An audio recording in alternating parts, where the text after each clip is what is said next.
Hello, my name is Tracy, and I'm here to talk about something that's serious, that affects a lot of families, that affects a lot of people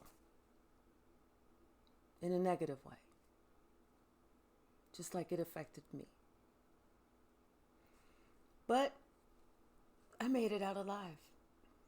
I literally made it out alive.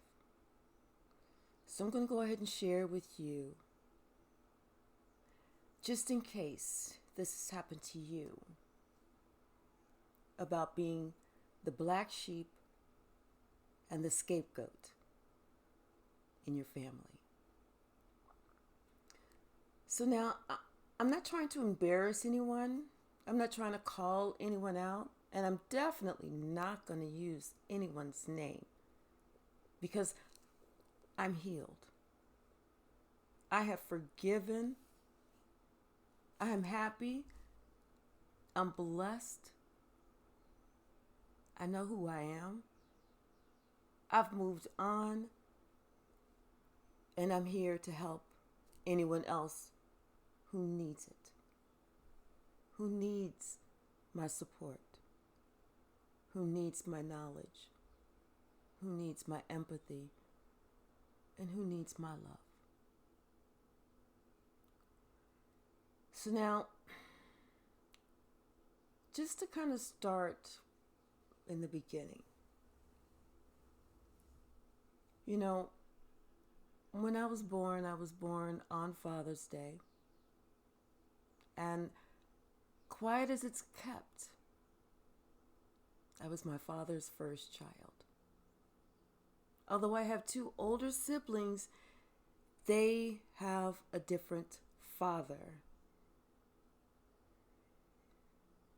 So I was born on Father's Day. I remember when I was young, I was like the apple of my father's eye. The complete apple of my father's eye. My mother, on the other hand, not at all. As far back as I remember, and I can remember my furthest memories back to the age of 4. As far back as I can remember, I remember being left out. I remember being excluded. I remember being secluded. I remember being mistreated at the age of 4 by my mother. Emotionally, mentally, and psychologically. But thank God, and literally, truly, and I really mean that with my entire heart, thank you, God, that I had the support of my grandmother. I remember always asking my grandmother, can I go with you? Sometimes I could, sometimes I couldn't.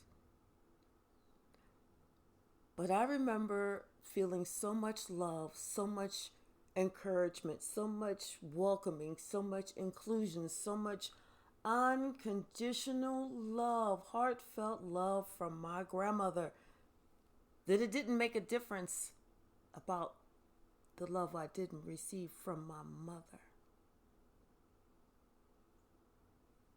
Until my grandmother passed. And it was telling. Very telling at that time. Because I remember coming home from my grandmother's funeral, walking into our house, looking at my family, and saying to myself, I don't even know who these people are. I don't even know who these people are. because I was not connected. I was not included. I was not part of that group. Even though I tried over and over and over to be included, I would see my mother and my sister exercising. And my sister is just a year and a half older than me. And when I say sister, I'm just using a title. I'm not talking about a relationship, because there is none. None. Nothing.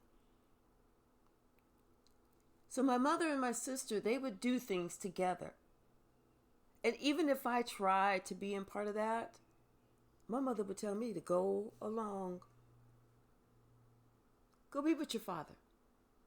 Go see what your father's doing. So I did.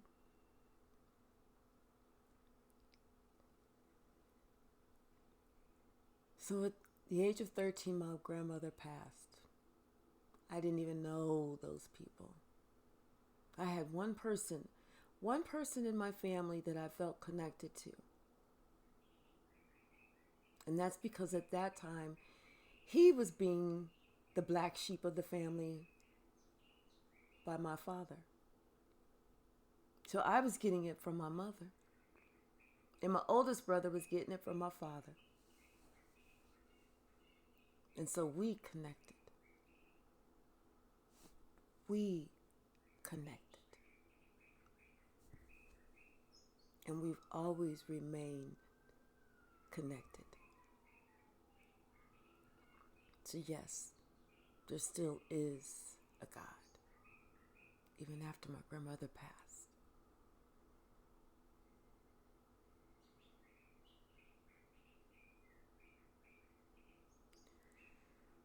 There were times that we did disconnect, but I believe that, or at least I want to believe, that we are connected again.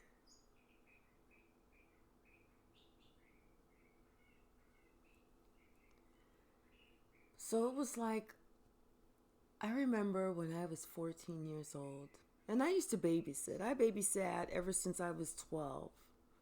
You know, what girl didn't back then? And I'm 55 now. But I used to babysit all around the neighborhood. Who didn't want their own money? Especially since I was being left out by my mother. So who didn't want their own money? So I babysat as much as I possibly could. Because the more money I got, the more I could spend it on me. The more I could feel like I have value. I have things. I have new things. I didn't have to get the hand-me-downs anymore. I didn't have to get the used, whether it was gently used or doggedly used. I didn't have to get second best. I could have new.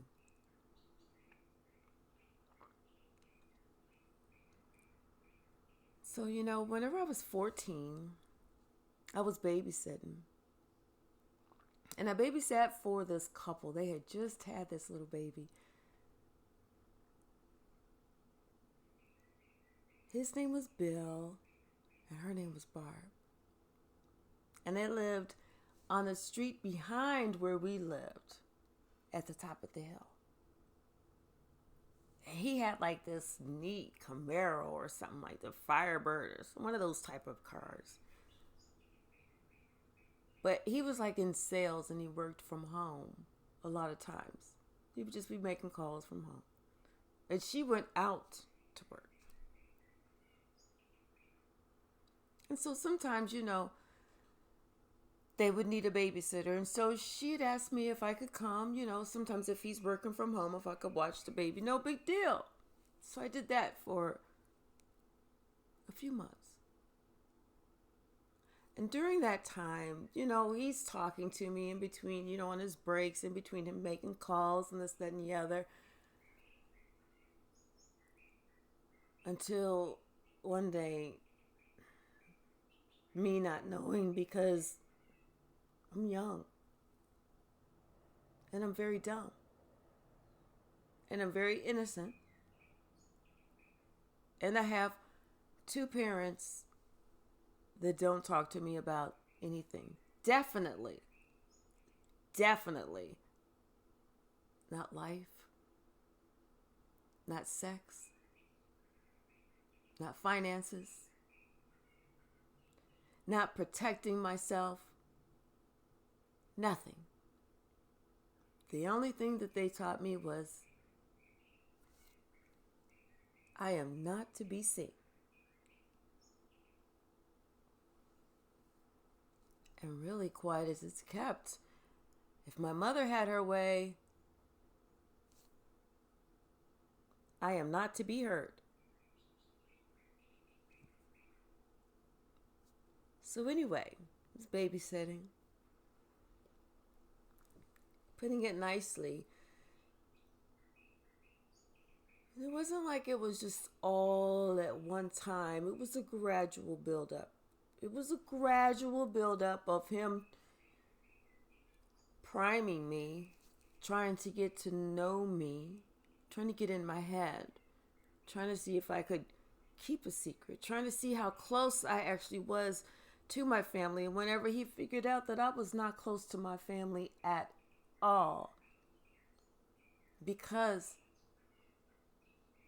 I had two, not one, but two narcissistic parents, he struck. So he took something from me that at the age of 14, that was definitely not his to take.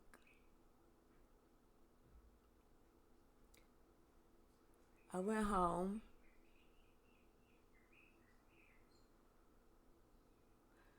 And at that time I thought I had a sister at that time. But at that time I found out, no, I didn't have a sister. That I was alone. Because I told my sister what happened. And she told me, I better shut up. I better stop lying on that man. And if I choose to tell that to anybody else, that she is going to tell on me. At the age of 14, as the black sheep, as the scapegoat, already being emotionally abused, psychologically abused, and mentally abused by your mother, you don't think you have a chance. You think that at the age of 14, that's all on you. So what do? You try and stuff it down inside. You try and forget about it.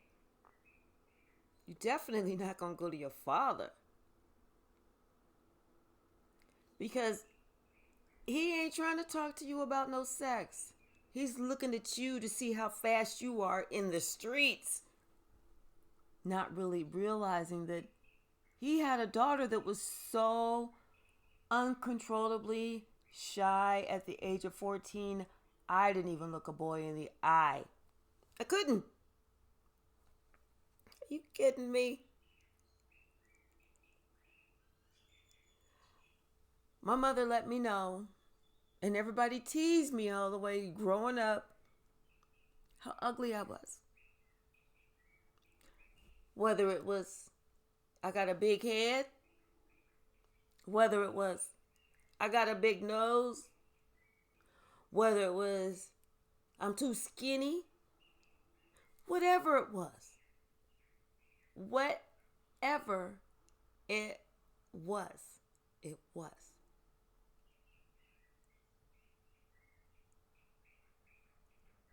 And it was like this, the sad thing is, that shit started from my father.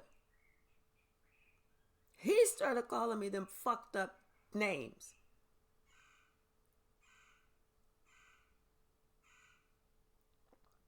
Was it to make me tougher? Or was it to beat me down as a child? Which one is it? Because at that age, I didn't need toughness. At that age, I needed love.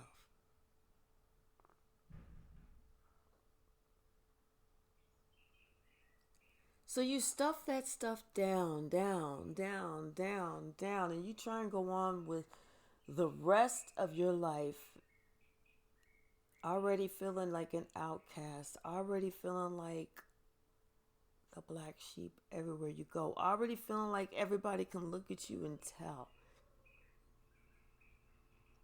Already feeling like everybody can look at you and tell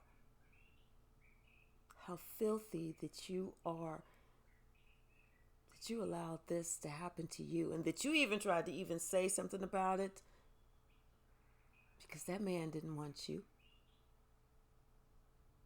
Why would he want you? And what's really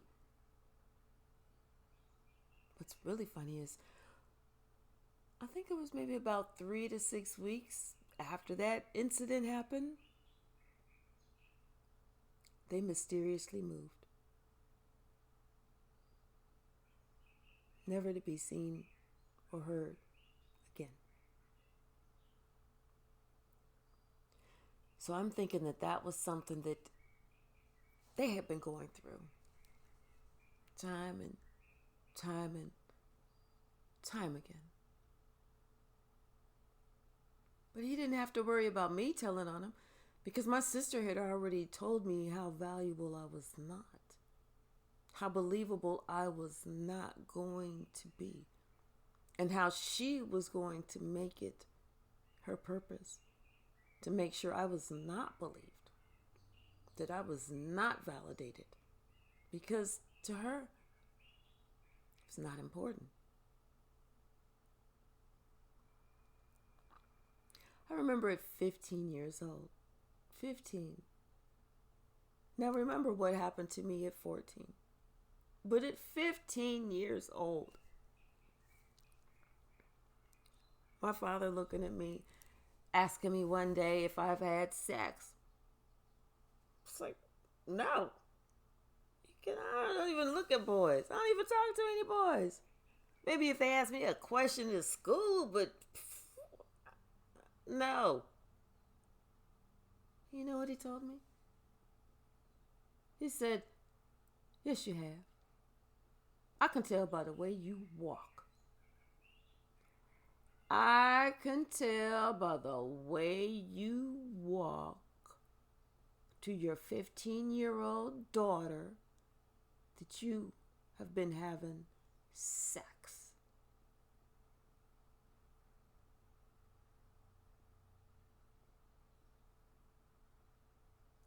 So I guess that they felt at 16, when I had my license, and my sister was the one who got pregnant. Not me. My sister was the one who got pregnant. The golden child. The good one. The one who could do no harm, no wrong. The one who had to outshine everything. I could sit there and I could sing a song and hit every single note perfectly. My sister could sit there and she could just sing a song. And my mother will praise her and put her up on the pedestal and tell me I need to get my ass in the motherfucking back and practice. Okay? That's just my whole life. My whole existence as I was growing up as a child. This no fucking exaggeration. You know, it's going through the whole training bra thing. When my sister got her little buds, oh, my mother was so happy. Let's go to the store. Let's get you several bras. Let's get you a blue bra, red bra, green bra, yellow bra, white bra. However many bras you want to get. Get them. Let's put them on the charge card. Let's get you some bras. Let's celebrate you turning into a woman. Me, my breast came in uneven. I got one first. And you know what she did? She's like, And that one got bigger and bigger. And finally, then this one starts to grow. You know what she does? So you know what happens? My friend's mother got tired of watching my mother do absolutely, positively motherfucking nothing. And she's the one who got me my first training bras. And you know what my mother had the nerve to say? You know what she had the nerve to say? She didn't know if I was mature enough to wear them. I had to beg her and talk to her and promise her that I would be mature enough to wear a motherfucking training bra.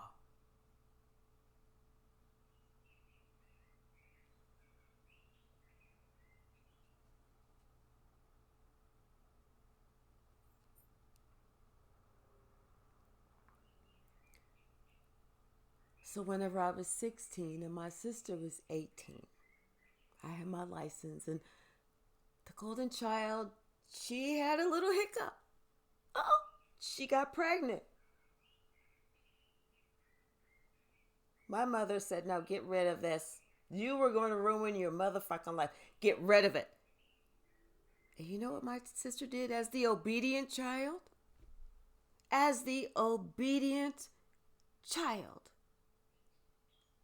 Now I know, as her best flying monkey,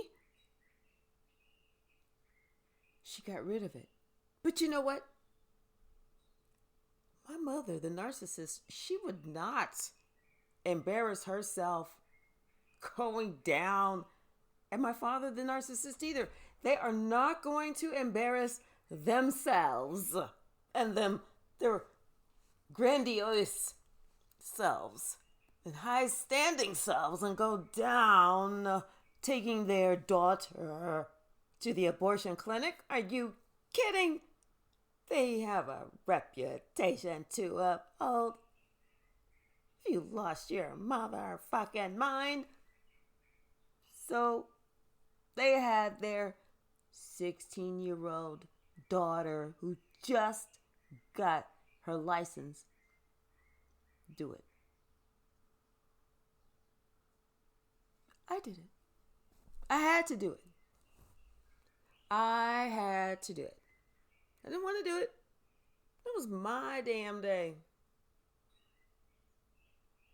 I had to cancel whatever I had going on to take my sister to the abortion clinic. Sitting at hard ass cold fucking chairs in the waiting room. She goes to the back and she's back there for fucking hours. Then she comes out and everything and she's crying. I don't know what the fuck is going on. I'm 16 chronologically.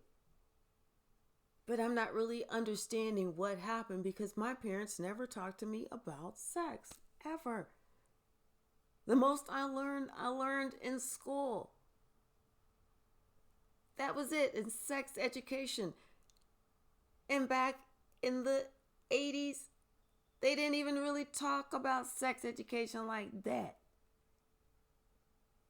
Hell, they showed the birthing film. I got sick and had to get up and walk out before I passed out. Shit. I ain't know nothing about no damn sex. Nothing. So whenever we get home, and my mother wants to cuddle my sister. Oh my gosh, my baby, my star. Let's go talk about this because I want to make sure that you are okay. And I go in the room too because I want to make sure I'm okay. I want to find out what the hell's going on. You know what they do? They look at me and my mother tells me to get my nosy ass out. Literally. Get your nosy ass out. You don't need to hear nothing that's going on here. But you forget.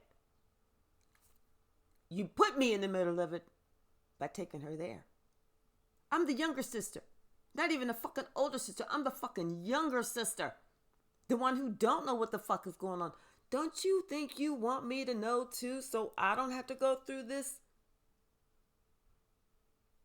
No. Not at all. Not at all. Okay. So I travel some more on my own. I do it alone. 17 comes. I graduate from high school. 18 comes. And we move. Move to a city across the same state. And I'm thinking that it's going to be different. And it was different because my older brother, who was the scapegoat by my narcissistic father, he said, I'm not going. I'm not going. I'm staying behind. And I'm going to be okay. I didn't understand it. I was confused. How could you? Why would you? But we're your family. He said, no. I'm staying behind. I'm not going. And so he and his, at that time, girlfriend, before they got married, they made their own family. And they've been together ever since.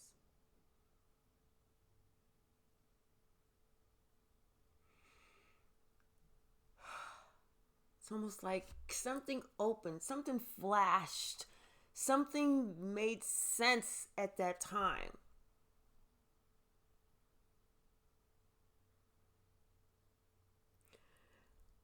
So at 18, I went away to school for a year.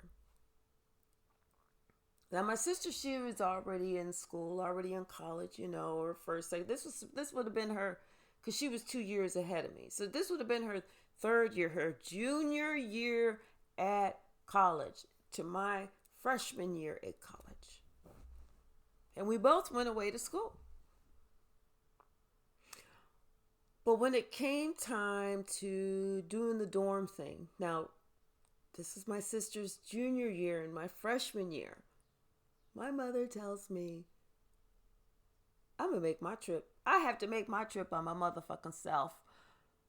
Because she promised my sister, the golden child, that she would help her get her place set up.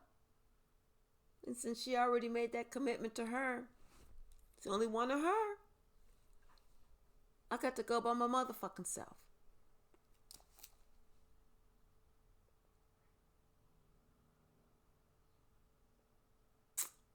So I did. It's like a 2.5 hour drive. No, I think it's longer than that. I think it was like a 4.5 hour drive. A 4.5 hour drive from where we lived. I had just turned 18. And my mom sent me off. But it wasn't even, I was even mad because what happened before that, when I was 17, is my father had a heart attack. We lived in one city and he worked in another city. So he had a heart attack. So we had to drive from one city to the other city to see him in the hospital. And so then we drove back. And so then after that, my mother told me that it was going to be me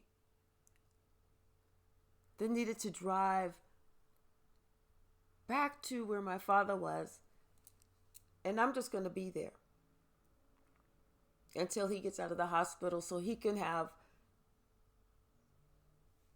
family around. I'm not the wife. I'm the youngest child. I'm the youngest daughter. I mean, I have a younger brother, but I'm the youngest daughter. What the fuck are you talking about? I'm not the wife.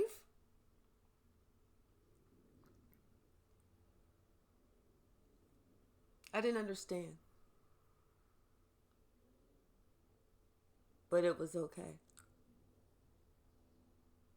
There was a lot of shit I didn't understand. And I still don't understand, but I've come to accept it.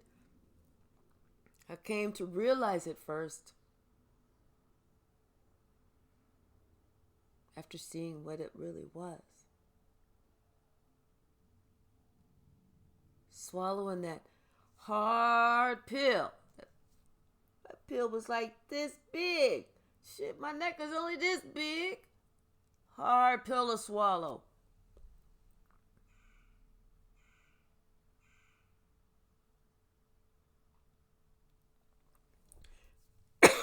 So at 18, not knowing about nothing. Nothing. And what I did know about sex, I didn't know about sex because I was 14 when it happened. It was not like I was emotionally involved. Something happened before I knew it. My pants were down. My panties were off. Something hurt. That person got up quicker than threw me a towel. I'm 14.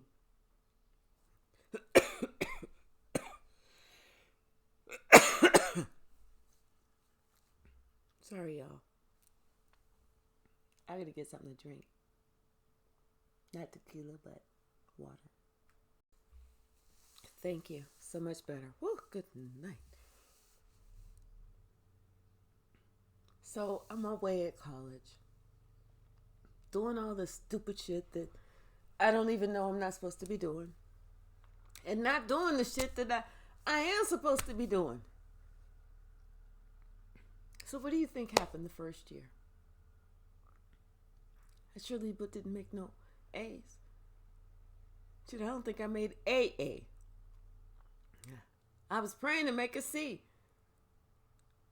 Hell, I was praying to make a D.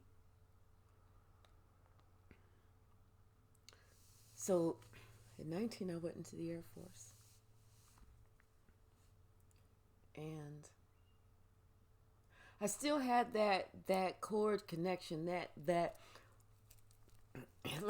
I felt like if I needed to get away for a little bit, then somebody in my family would miss me and be like, hey, oh my gosh, you are so valuable. We love you. We miss you. We want you around. When it was time for me to go into the Air Force, I remember my mother wanting to drive me to the MEP station. She wanted to take me down there, and she did. Probably one of the only times in her life that she drove a stick, and she drove over the fucking speed limit. Whenever she pulled up, I'm thinking that she was going to say something. Okay, I love you, call me when you can, let me know how you're doing, or, hey, this is the beginning of your new life, and blah. No. She told me, are you going to get out? I got traffic behind me. This is not the place for me to be pulled the fuck over. So I got out.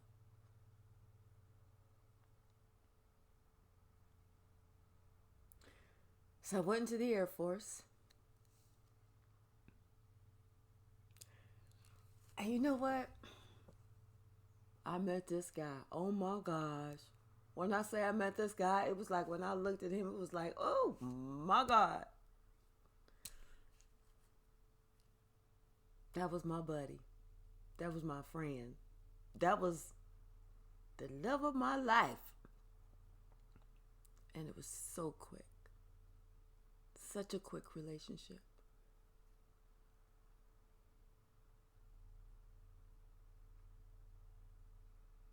He knows who he is. He knows who he is.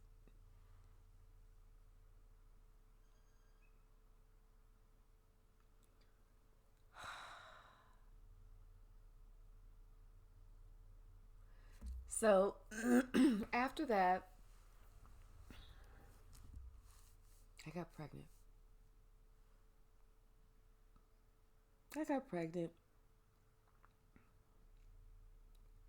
I told my parents.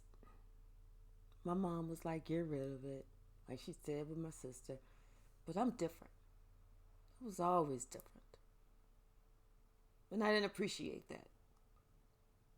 It's not yours to say what I need to do with what's mine. You're not living my life. You've already lived your life. You made the decisions that you made for you, but you want me to succumb to your decisions as how you want me to have lived my life. If that makes any fucking sense, which I don't think it does. Because I want my son to be happy, to live his life however he wants to live his life, as long as he has those core things. And money is not, I want him to be financially stable, financially independent, but it's not the have all end all be all. Those core things are right in here. Those things that make you go deep. Those core beliefs.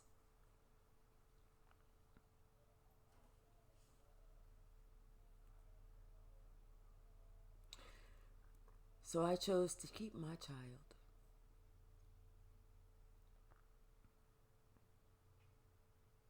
And she chose to turn her back on me even more, which was ironic. I mean, how can you turn your back on somebody that you already got your back on?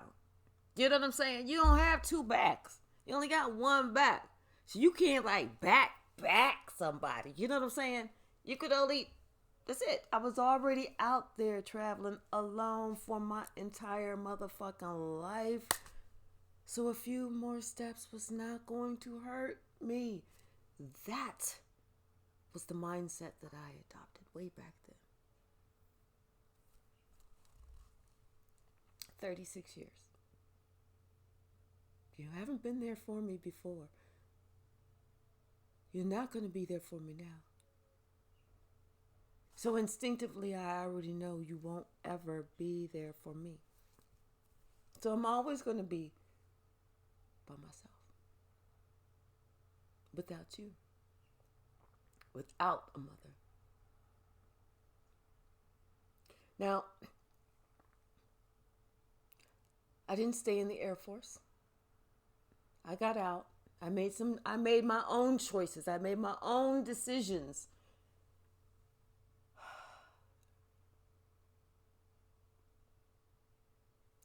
And if you could redo shit, but you can't redo shit. So I had to make the best out of the decisions that I made. And I feel like I did. I always worked. I always had my own place. I always had transportation. My son always ate. He always ate. I always provided for him alone.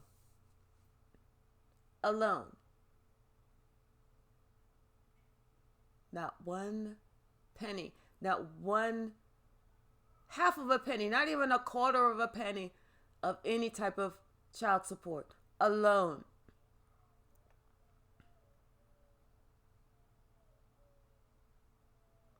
Now the deal with his father is a whole nother story and a whole nother video. But I chose to do it alone. And at some point I didn't have a choice but to do it alone.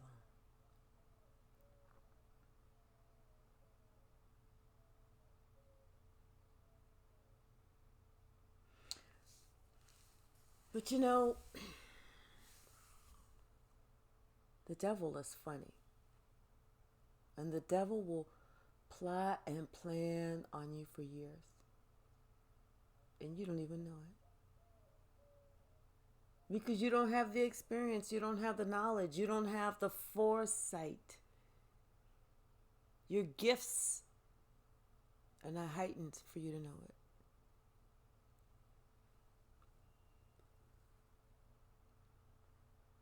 But when I was 18,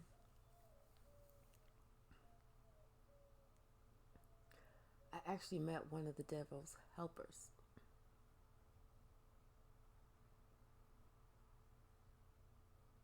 And it was a quick in, quick out of my life, not knowing that once I decided that I was going to do something by myself and to ascend at all costs,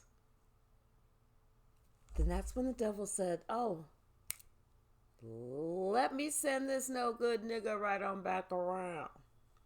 And that's what happened.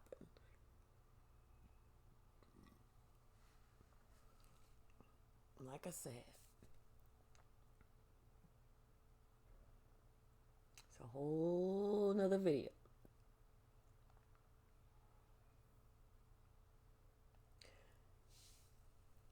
So here I am raising my son by myself. And at this time I was in Oklahoma. And I was in Oklahoma doing real bad. But we wasn't homeless. We stayed with a friend of mine, but I wasn't homeless and I had a car. And God made a way out of no way. And then one day, my dad called. And he asked how we were doing. And I said, well, we're doing okay. And he says, well, you know, where are you at? And I said, well, you know, we're living with my friend and da-da-da-da-da. And he says, do you want me to come and get you and your child and bring you up here? And at first I was going to say, no, we're okay. But something said, yes, you need this. You need the help. So I said, yes. And he drove down. I think it was like within 2 days. Drove down, got me and my son and our belongings, and drove us back up to where he lived. And at this time, my parents were still married. And I was so happy and so relieved, you know, to be home, to feel like I'm in a safe space and everything else. But I noticed that was not it. My mother. She was not happy that I was there. She was extremely not happy that I was there.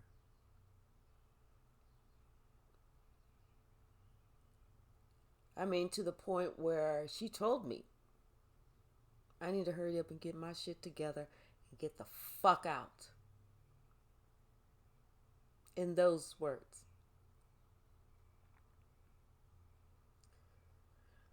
So it's like, you know, while me trying to get my shit together, can't take my baby everywhere, can't take him to a job interview, can I? Asking her to babysit and her telling me, you know what? No, I'm not babysitting. I did not make him. I don't have the time. That's your responsibility. If you got to pay somebody, you need to pay somebody. But I'm not doing nothing. And she didn't. And so finally, God made a way out of no way for me to finally get the fuck up out of there.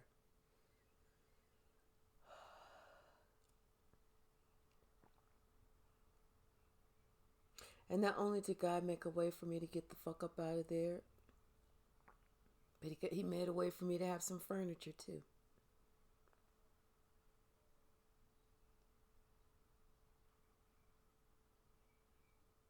And it's like I worked, I stayed by myself, me and my child, worked, paid my own bills, did my own thing, didn't bother no motherfucking body.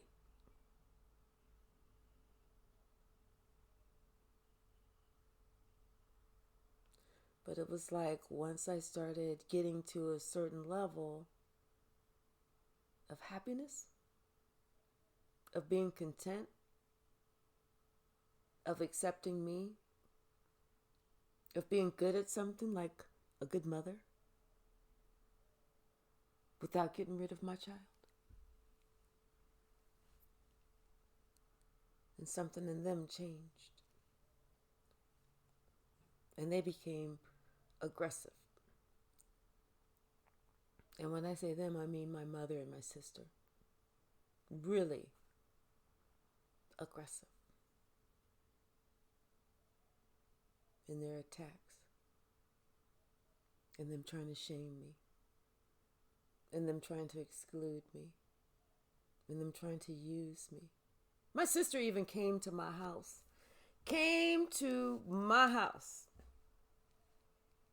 Took a picture off the wall that was given to me. She took it off my wall, and she's never given it back since. And I've asked for it, 50, 1,100 times. And each time, basically, she said, fuck you, to me. She feels that she deserves that so much more than me. And wait, my mother's the one that gave it to me. And even when I went to my mother and said, you know, that picture that you gave to me and this and that, my mother said, well, you should let her have it. She feels that she needs it so much more.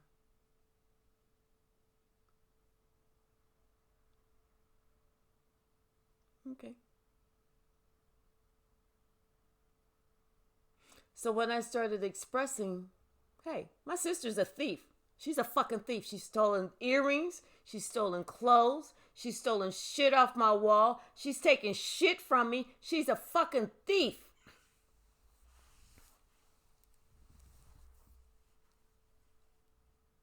Then they want to not talk to me. Go ahead. I don't like to talk to thieves. Anyway, you not talking to me is no different than you excluding me and not talking to me, dumbass. I don't feel any difference. You see what I'm saying?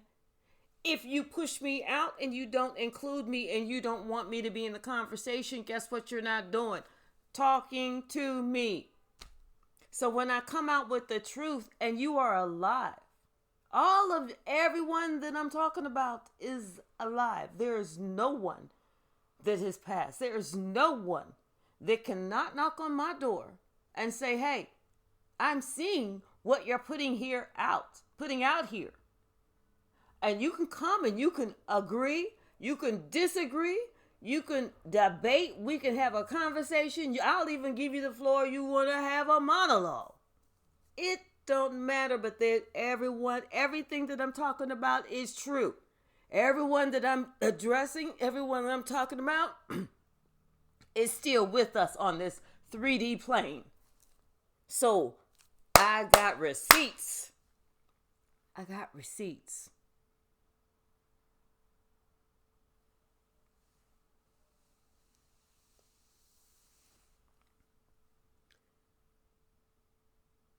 And see, they don't like it whenever you tell the truth. Because like they say, the truth hurts. It'll stab a motherfucker in their heart. The truth hurts. But before I even moved out on my own with me and my son. No. I take that back. We had just moved out on my own. Me and my son had just got blessed with furniture, had just got blessed with everything that we need to be successful, to go on the rest of our way happily. And my mother, she did not like me.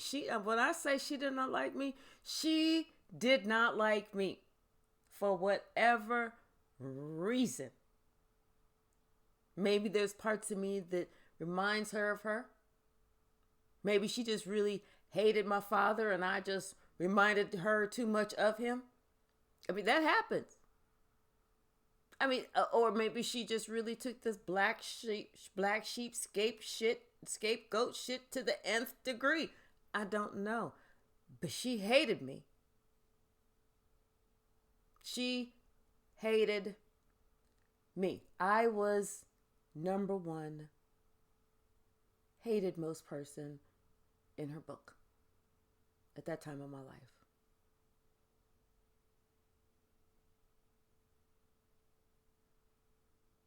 My son was like 2. Like I said, we had just moved out and I was going to go out with my friend and I needed a babysitter. And I had asked my friend's mom, who was the one who normally would do it. And then I asked the other people who would normally do it, but they couldn't do it. So I asked my mom if she could do it. And she surprised the fuck out of me and she said yes. I was like, what? She said, just have everything done. Have his bath. I got all that. Look. So I had everything taken care of. His bath was together. He had on, he was 2. Whatever the 2-year-old had on.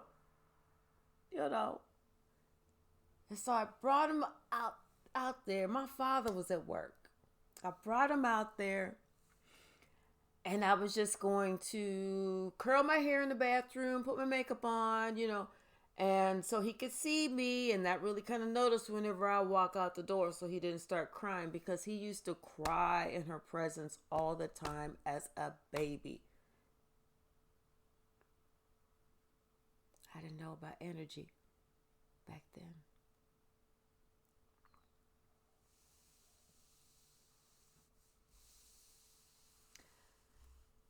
So I remember being upstairs in the bathroom, and so it was my younger brother and his girlfriend was there, my mother, me, and my son. And I was upstairs in the bathroom, like I said, getting ready, curling my hair, just doing some girl shit. And my brother comes upstairs and he shoves me. And he says, I'm the reason that him and my father don't have a good relationship. I was like, what the fuck are you talking about? I'm just in here curling my hair. I don't even live here anymore. Do you know? He kept shoving me and shoving me and shoving me. And I'm calling out to my mother to help because my son is there witnessing it at the top of the stairs. He's witnessing his mother being abused by his uncle. Do you know what my mother does? She calls my son, come on. He comes down the steps. She picks him up. She gets in her car and she leaves with my son. And my brother, he jumps me. He attacks me. He beats my ever-loving ass. And to the point where his girlfriend finally screams his name and says, you're scaring me. And he stops and he jumps up. Now, mind you, I'm like in the bathtub laying down on my back, nowhere to go. He's beating me. I'm having there to take it. He gets up, he walks out the bathroom, and she goes into his room. When I heard him go into and talking to her in his room, I jumped up out the bathtub. I hit the motherfucking steps. I slid down the fucking steps, yanked open that motherfucking door, ran across the street. He just, you know how you have the street and there's that patch of grass and they got the sidewalk, then they got the yard. Had just finished crossing over that patch of grass and was getting ready to cross over that sidewalk when he caught me and he tackled me from behind. So from here all the way down, where I slid all the way across that cement, all up onto the grass, into my neighbor's yard, who just happened to be a detective. He turns me over on my back and he starts punching me again. Finally, the neighbor's here. And he comes out and he calls my brother's name. My brother gets up. He gets up and like a fucking coward runs, gets in his car and he leaves. I'm bleeding from head to toe. I'm pulverized. I got grass. I got concrete. I got dirt. I got bruises. I got blood. I look like I was fucking gang stalked, gang attacked. Like I had just did some fucking gang initiation. They helped me up, helped me into their house. Asked where my mother was, and I said, I don't know. She took my son and she left. Can I please use your phone to call my father at work? I called my father, told him what was going on. He told me to stay there. When he got there, he came, he got me. He asked where my mother was. She just happened to come up. He asked where my brother was. She said she didn't know. He asked her what the fuck was going on, why the fuck she took my son and left. She said she didn't know what else to do. She didn't want my son to experience seeing his mother get beat down.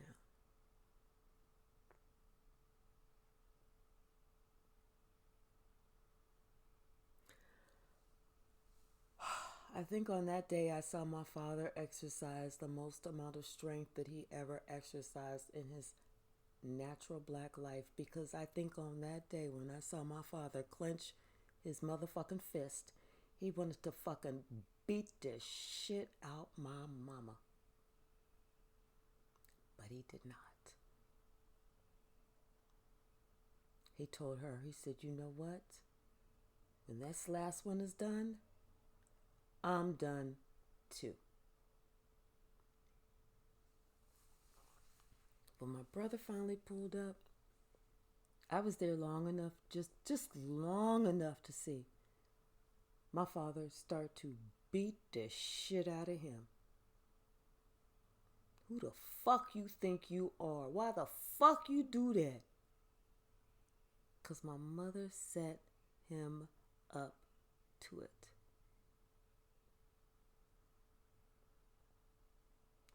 Let me tell you how scandalous she was. She did everything in her power to get in good with this ex of mine. Whereas she said she would never, ever, ever contact my sister's ex-husband because that would hurt my sister too much. But she's okay to be special friends with this other person. They were such special friends that this other person used to tell me how, quote, unquote, and his ass is alive too. He used to tell me all the time how sexy my mama was. And if I was smart, I'd try and be sexy just like her. What?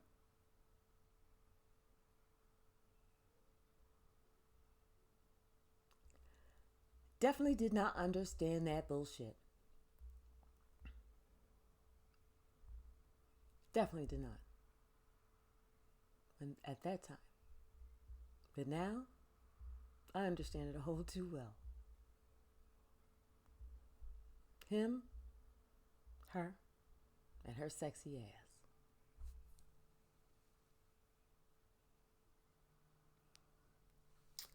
So, it got to the point where I just couldn't do it anymore.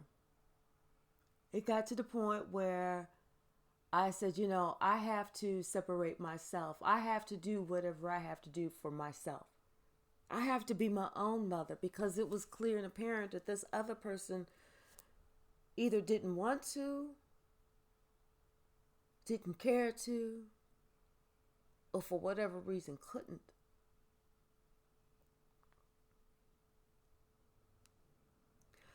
I mean, I even sat down and asked for clarity. I even asked for understanding. I even asked for this person to tell me, what was it like in your childhood, so I can try and figure out what it was, how I could try and connect. And I could understand now.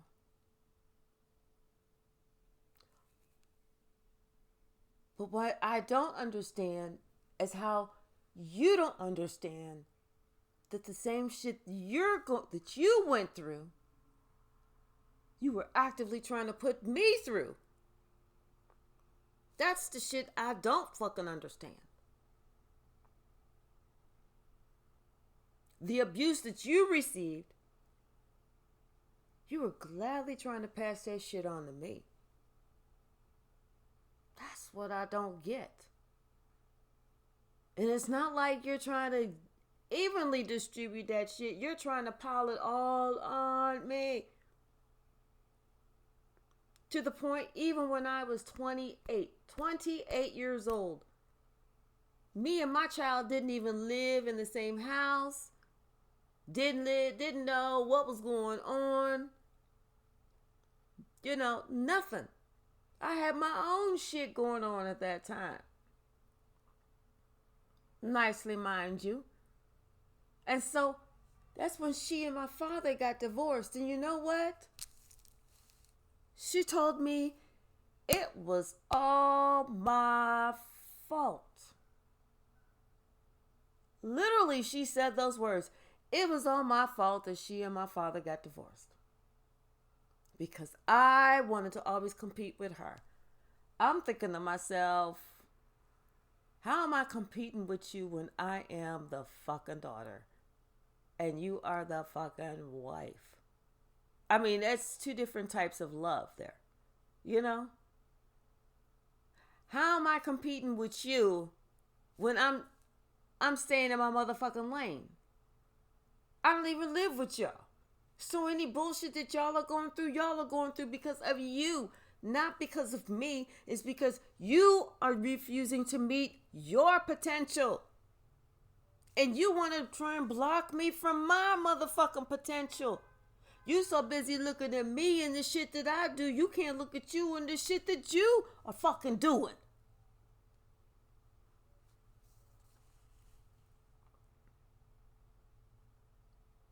If you want to know the truth. But people, they don't want to know the truth. They do not want to know the truth.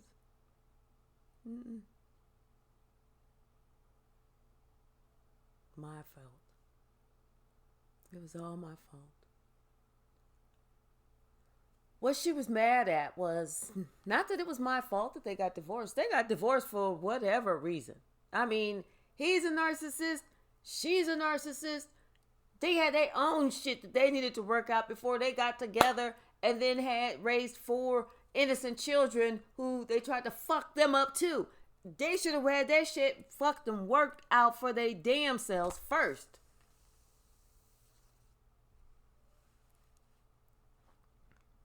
So you got divorced because of some shit that you did. And he did. Not some shit that I did.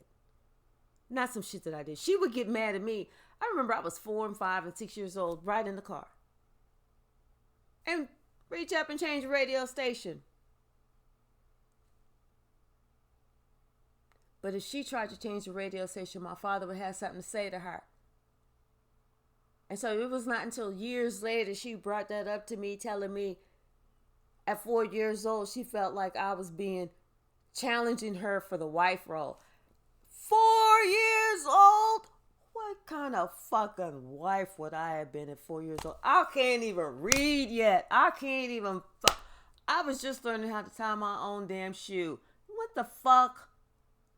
Did you hear the shit that you came out, that you allowed to come out of your fucking mouth? Did you even hear that shit? Did you practice that shit in the mirror before you even said that shit to me? Nope. You just thought that shit would flow. You just thought that shit was going to be like music to my ears. That shit was like, oh, confirmation. She don't love you. She don't love you. I don't know who the fuck she does love, but I can tell you one thing. I can tell you who she don't love. You. She don't love you. That's what I can tell you. If you really wants to know.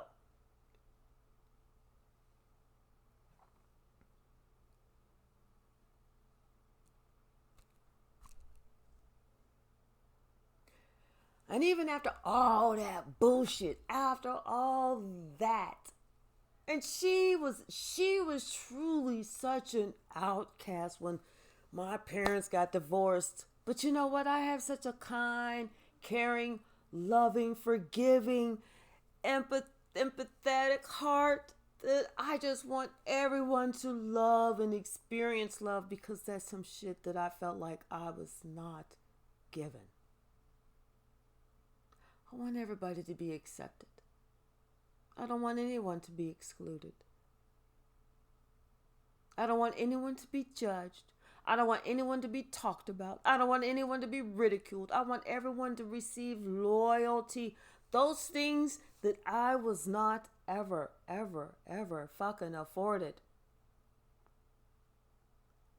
So after my parents got divorced, and he would throw these parties. He would throw these lavish parties, and they were fun. Mind you, don't get me wrong, them shits was kicking.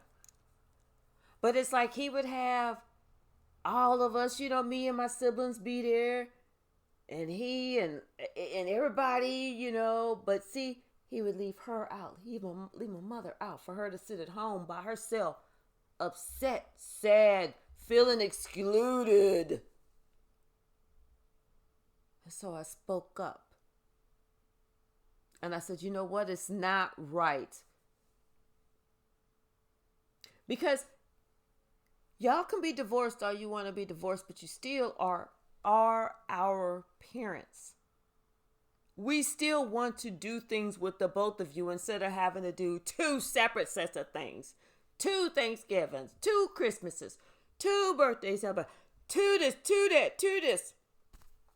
That shit is too stressful. Grow the fuck up. And he didn't get mad. He didn't like that, what I told him. He got mad because I told him that. And you know what that did? I said, oh, okay. And after that, that's when my father turned on me. I was his number 1 target. That's when he wanted to put the screws to me. He wanted everybody to know I was crazy. Yeah, she ain't this, she crazy. Oh. See, I smoked weed. I smoked marijuana. I started smoking marijuana because it helped me to deal with the fact that I had been raped at 14 and hadn't expressed it to anyone, hadn't opened my mouth to let that even come out from the depths of the bowels of the deepest and darkest motherfucker secret a hoe could ever have. So I smoked weed to deal with that, to help me remain sane. Because it took me away from a time that I did not want to remember, a nightmare I wanted to forget, to help me to feel better about myself, to help me to escape. And so he told everybody she's a pothead. She's a pothead. She smokes so much, but she don't know she's stoned. She this, she that. He just badmouthed me so motherfucking much to everybody. To his neighbors, to his friends, to my friends, to family, to everybody, to everybody. He just badmouthed me to everybody. I was just doing pathetic, horrible. I'm this, I'm that, I'm this. All of this shit that he did in his life, he projected that shit on me and put it all on me. And people was looking at me like, oh my God. I didn't know she was so vile. I didn't know she was so disgusting and so horrible. This harlot, this heathen, this drug abuser. And I had people stop talking to me, just like cold turkey, stop talking to me. One time I see him, hey Tracy, how you doing? Next time that I see him, they like, get the fuck away from me. You and your stink ass. I mean, literally stop talking to me. Nothing to say to me. Nothing. People was deleting me from their Facebook and everything. I'm like, hey, damn. Oh wait, I thought we was friends. You know how they friend suggestions come up? I thought we was. No. Even he did. Even he did it. Even he did it. And then one day he must have been on there looking and he said, damn, she came up as a suggestion. That means she knows I'm no longer her friend because I probably came up as a suggestion to her too. And then he went to sit there and go, oh yeah, you know, I'm not even on Facebook no more. Wasn't even nobody talking about Facebook, Daddy. Didn't nobody say shit about Facebook except for you and your motherfucking conscience. But I'm cool with that shit. I'm cool with that shit. You just showing me more and more and more who you are. That's it. That's all.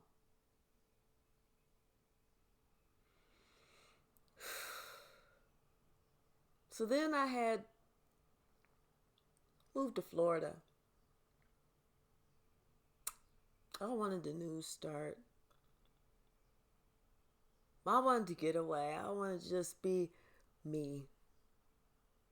Unchained, unbothered. Nobody knew me. I could just start the fuck over. So I had a cousin out there. She was my oldest female cousin. And, you know, as a child, you remember things one way. But as you get to be an adult and you really see people for who they are, then you understand better the road that they have gone on. And possibly what life lessons they may need to concentrate on instead of concentrating on me.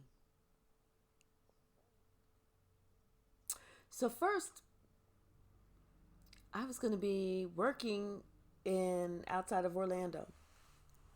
And she lived in Tampa. She's like, move, girl, move with me. We could be roommates. I said, but how much of a drive? Oh, it's like, just a little bit over an hour. No, a little bit over an hour to get halfway. The bitch didn't tell me that. So getting there and the first 3 days, I knew I'm not staying out here. It's too much. It's 2 hours one way, 2 hours back. That's 4 hours driving, plus your 8 hours, plus your 1 hour lunch. So when do you sleep? When do you unwind? When do you get to be at peace? Because your brain is always moving. So I'm supposed to be staying with her. And when I first got there, I gave her a few $100s. But mind you, I need to make sure I have gas to get back and forth to work. Because it's not like it's just 10 minutes down the road. I'm trucking 2 hours up and 2 hours back. So I give her a couple $100. And her son was even wanting to go out with his friends. So I give him some money. They went through that shit like, I don't know what the fuck they spent that shit on, but they went through that shit like it was fucking water. Then she want to come back talking about how she needs some more. Well, I got to get paid first. I still got to make it back and forth to work, but I got to get paid and I got to eat. So then I noticed that she was doing these little slick, sly, little mean, nasty, bully-like girl, tough, bully, mean shit. Like she'd make dinner, but she'd purposely use all the Tupperware and take it somewhere else or do something else with it or put something else in it. So there was no Tupperware for me to take nothing for lunch, but that's okay, bitch, because you had plastic bags. I just used a plastic bag and then got a plate when I got there. You dumb bitch. Then she want to sit there and talk about me on the phone and I was in the room that I was sleeping in. She want to talk about me on the phone while she's in the living room like she got titanium walls. Bitch, they're little plywood pieces of plastic. And so I get up and I walk into the kitchen and I'm right behind her while she's talking about me. And I'm there for a while, just standing there. And finally, I turned the water on, which made her jump. She looks over her shoulder. She see me. She, girl, what you doing? Go back in the room. Go back to bed.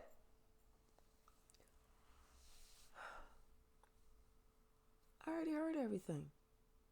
I already heard everything that you and your drug-induced, drunk, married her pedophile husband, sister was talking about. I heard it all. I heard all of it. I guess you didn't know that, huh? I got receipts.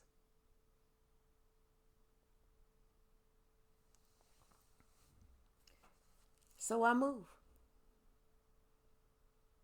Let me tell you the reason. And I wasn't going to move for it was going to be 3 days. But I left early. Let me tell you why. Because the sister who lived in a whole nother state, calling me at my damn job. Not once or twice, but over and over and over until I pick up my phone. I'm trying to make money. Now, your sister is asking me for money, and I'm at work trying to make money, and you acting the fool on my motherfucking phone trying to get me to pick up a phone. So I pick up my phone. I ask her, yeah, can I give you a call back? No, you can't call me back. This is important. I need to talk to you right now. Okay, well, what is it?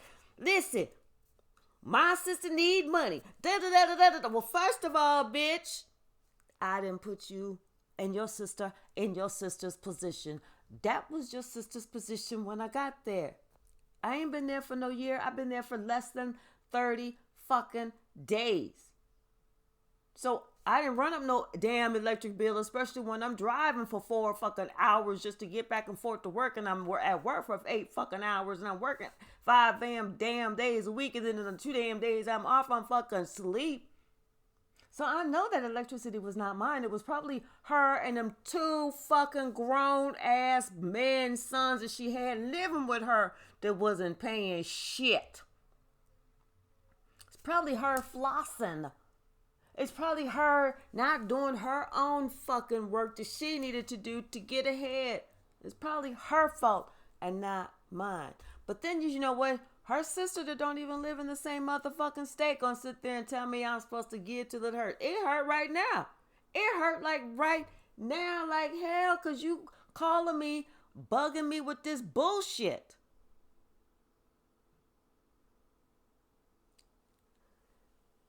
So finally I hung up on the bitch.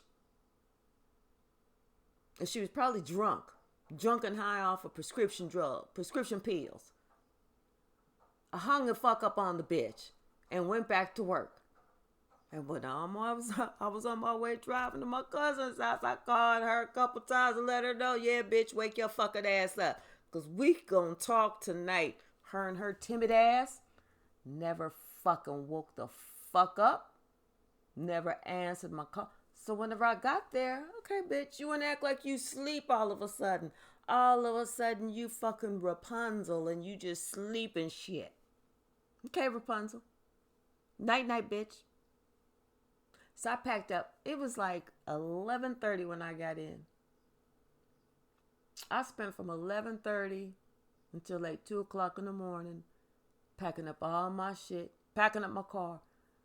My shit looked like the motherfucking Beverly Hillbillies in the morning by the time I was fucking finished. But let me tell you something. When that bitch got up, got her monkey ass together, and went out that motherfucking door, she saw I had all my shit in my ride.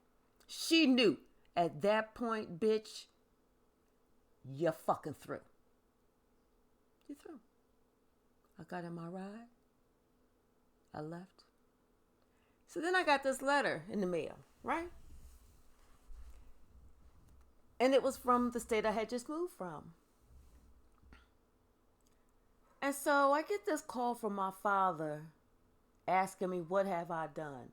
I'm like, what are you talking about? What have I done? Because there is something legal mail that came from me at my cousin's house and she concerned. So she called my father to tell him about this legal trouble that she think I'm in. She think that I done did some shit and is catching up with me. Let me tell you something, you dumb ass ugly bitch. I had a fucking license reciprocal in all fucking 50 states for years. You think that they're gonna wait for like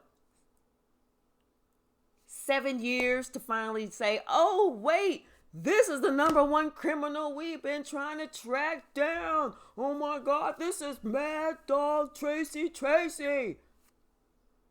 What the fuck? What the fuck? And I asked my father, have you lost your motherfucking mind? I got a license. I got a fucking federal license. Dumb ass.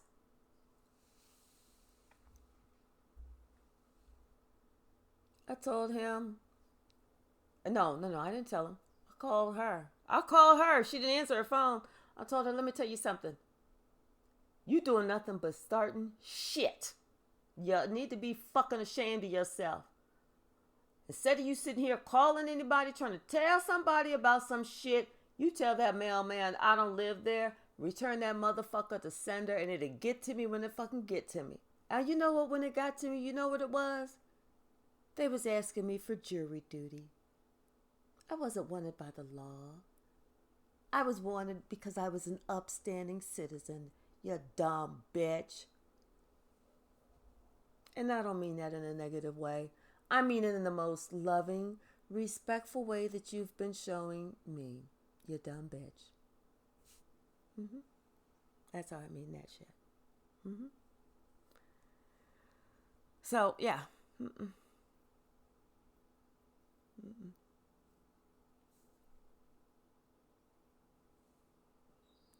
You know, it's just, it's ironic. And I know that people are thinking, oh, she's pissed. I'm not actually really pissed. I'm just over the shit. I'm not even pissed. I'm just over the shit. I feel like this is my last release. This is what I needed to do for me. Because I'd allowed people to shit on me. And it's not even that I allowed people to shit on me. It was just that was my role in the family, to be the black sheep, to be the scapegoat. My parents allowed my sister to mistreat me. Check this out. I got a brother that's 6 years younger than me who was able to tell me what to do. And if I didn't listen to him, I got in trouble by my mother. Okay? So, and then I got cousins out there acting like I had the fantasy childhood. The fantasy of fucking Cinderella living in the motherfucking dungeon, having to lick the shit off of the bottom of everybody else's motherfucking shoe. While y'all sitting there thinking that I'm drinking out of gold goblets, I'm having a drink from this. And they want me to drink out the motherfucking toilet. But y'all believe all the shit that y'all want to believe. You go right on ahead.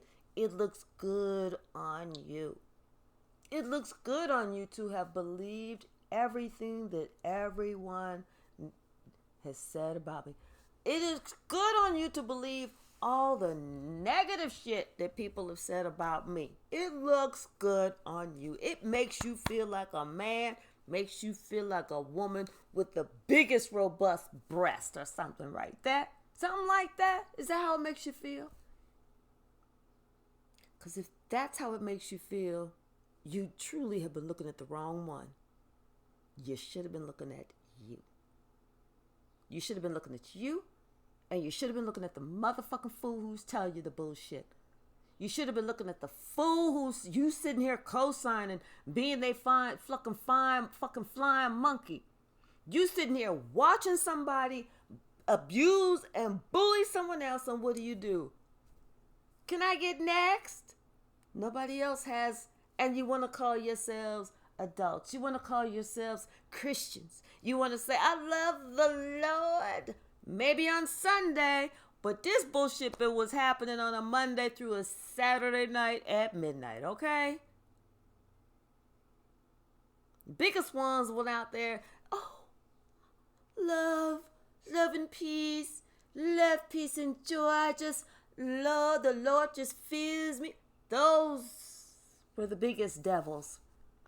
Those were the ones who kicked this shit off good and proper. Like, those were the ones that were relentless in their pursuit of being a bully.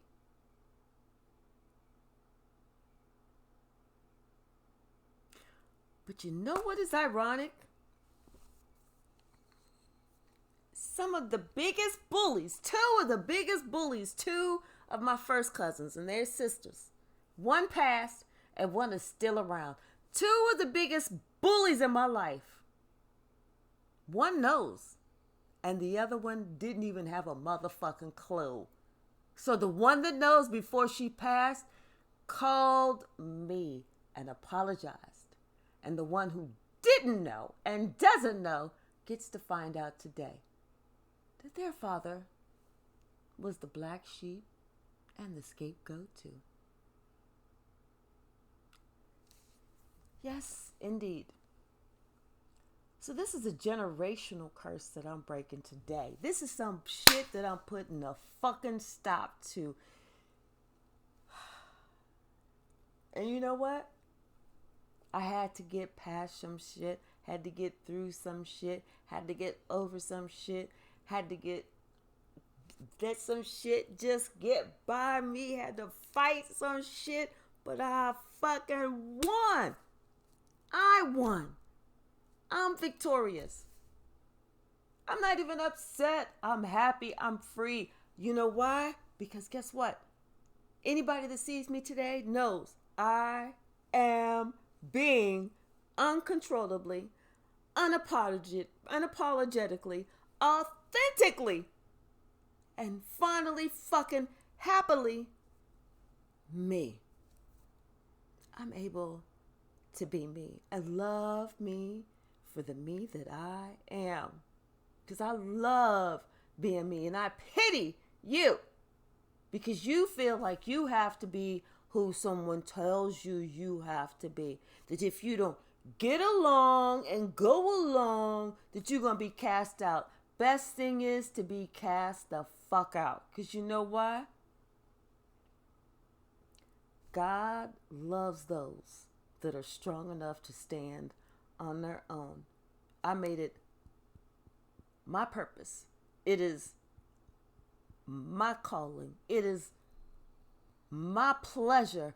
And I'm part of that fight. I'm part of that fight that's going to sit here and turn the darkness to the motherfucking light. Think it's a motherfucking game. And that's my motherfucking confirmation. Think it's a game. I went through 55 years of being ridiculed, of being hurt, of being talked about, of being talked down. I even had an aunt of mine kick something with her foot to the ground and tell me to pick it up. And even call me, come on, little doggy, pick it up.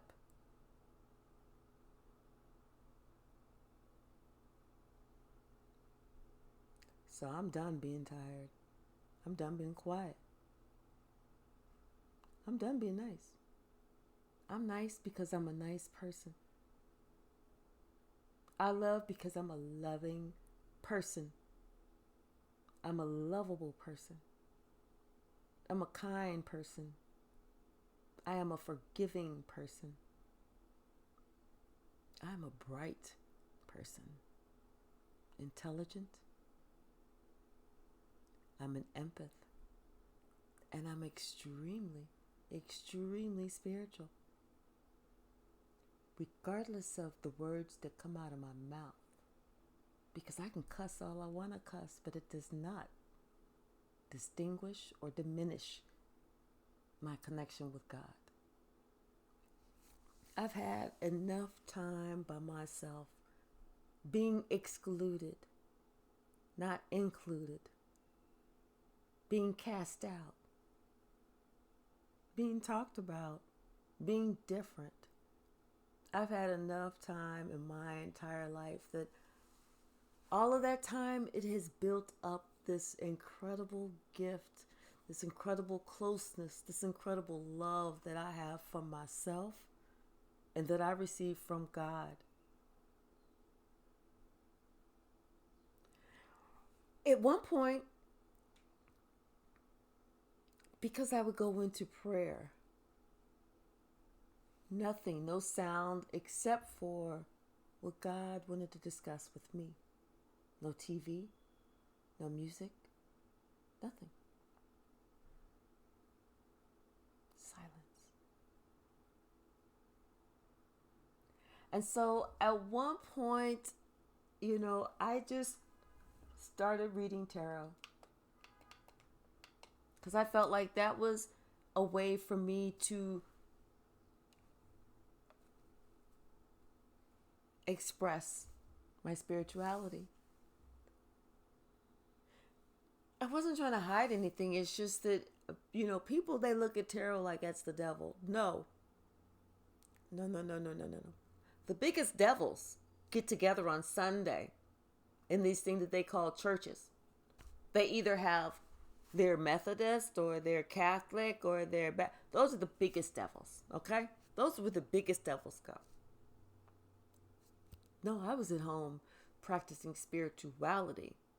I'm practicing to light, to God, to heaven. Nothing else. I'm making it my promise to do what is right, to do what is honorable, to act with integrity, to always, always, always, I don't care if it caused me pain, to go to the light. And to always defeat the dark.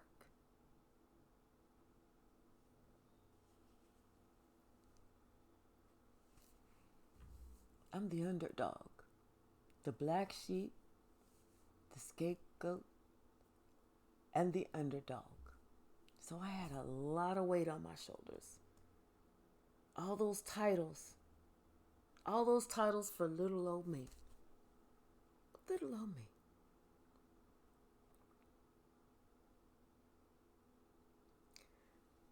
So it was like I started this tarot channel. And, the naysayers, they want to go, oh, wait, what is that? and they want to act like they're on board, but they're not really on board. They want to act like they support you, but they don't really support you. They want to just be there long enough so they can talk about you. They can talk, they in them devilish ways, doing the devil's dirty work, sitting here gossiping, slander, all them devilish things, talking about little old me, who over here ain't hurting nobody, ain't talking about nobody. It's just trying to help people. It's trying to help myself. I'm dealing with getting over suppressing being raped at the age of 14. I'm getting over suppressing knowing that I was always the black sheep and the scapegoat and the underdog. I'm getting over all of my childhood drama. I'm getting over shit that I went through as I was raising my son and things that I may have caused him to go through. I'm getting over all of this shit. I'm exerting all this the energy towards me. And they're exerting all this negative energy towards me. And at some point, I just got so confused, not understanding, wait, I'm trying to work this out. I'm trying to do this. I'm trying to do that. But not realizing until one day it finally clicked 3 years ago. 3 years ago. I gotta leave these motherfuckers. Because if I don't leave them, they are going to kill me. It will be my literal death. Not because of any weapon or strangulation, but because they will have broken my motherfucking spirit. And so it's like you go through all of these emotions like, wait, this feeling of guilt. You're going through the emotions of a person that knows that they are dying. You're literally going through those emotions because you literally know what God told you, what you have to do to stop this motherfucking generational curse. That if you don't stop it, it's going to affect your son, your grandson, and so forth and so on and so forth and so on, because the devil loves to steal, kill, and divide. So I'm going through those emotions. And I'm looking and I'm asking God, please show me who I can take with me. Please show me who can go. I don't want to leave them. I want to take them with me. Who can I take them with me?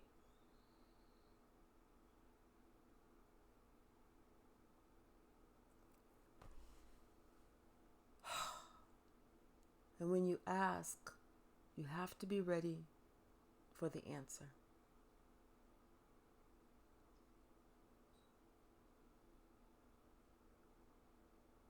And so, here we are, 3 years later.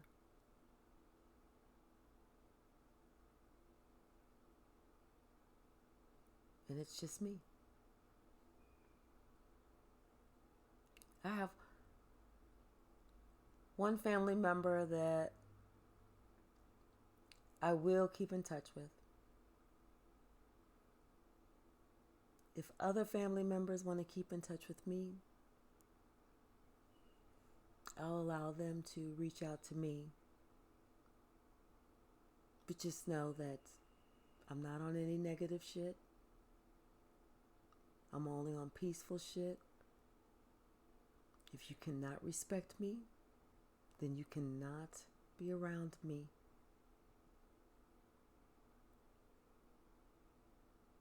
If you cannot see me for who I truly am, and instead of who you've been told that I am, then I don't need you near me.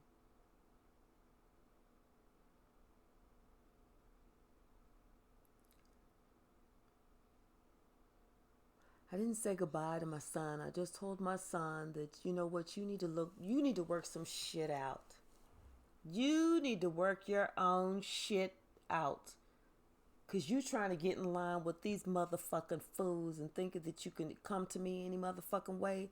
Bitch, I will bitch slap you to the most spiritual nth degree that you ain't ever been spiritually bitch slapped before in your natural life. Trust me on that motherfucker. Trust me on that motherfucker.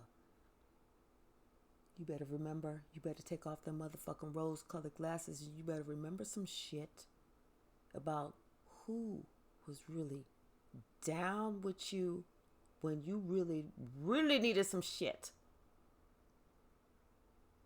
But I'm gonna let that be your decision. I'm gonna let that be all on you. Because I can only accept those who can see me. And if you have such a clouded vision and you can only see what someone else in their darkness has wanted you to see, then that's exactly where you need to be. But I have faith in God. I have faith in God. And I believe that God is going to help you. I believe that God is going to wake you up and let you see exactly what it is that you need to see. So, that's what I believe.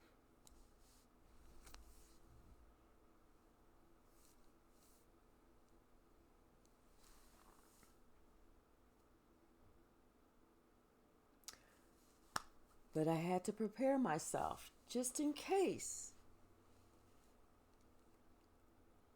that it's just a hope, that it was just a wish. And if it was just a hope and if it was just a wish, then I know that what I left you with, I left you with that core. I left you with that foundation. And whenever you're ready to wake up, and whenever you're ready to see it, and whenever you're ready to feel it and believe it and understand it, and to know what's truly important, then you'll tap into it. What I left you with. That gold, that treasure. That treasure.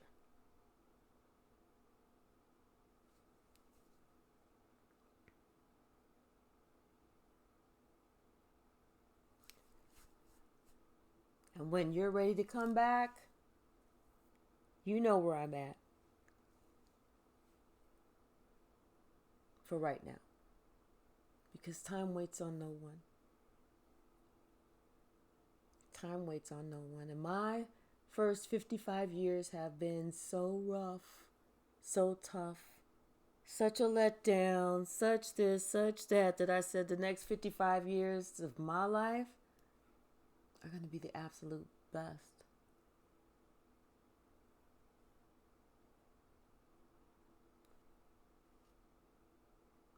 So for anyone that is the black sheep and the scapegoat, their family, heal with me. Heal with me. I'm just going to start doing these little series and sessions on, like maybe these are things that people need to think about, like certain shit that's going on, certain curses that we need to stop, that's hurting people, that's crushing people, that's dimming people's light. Like secrets. Let's talk about secrets. Let's talk about compassion. Let's talk about shoes on each other's feet. Let's get deep. Let's talk about that stuff. But for right now, I'm going to leave you with something from this book called Inner Wisdom, Meditations for the Heart and Soul by Louise L. Hay. And what I'm reading is called I Love Being Me.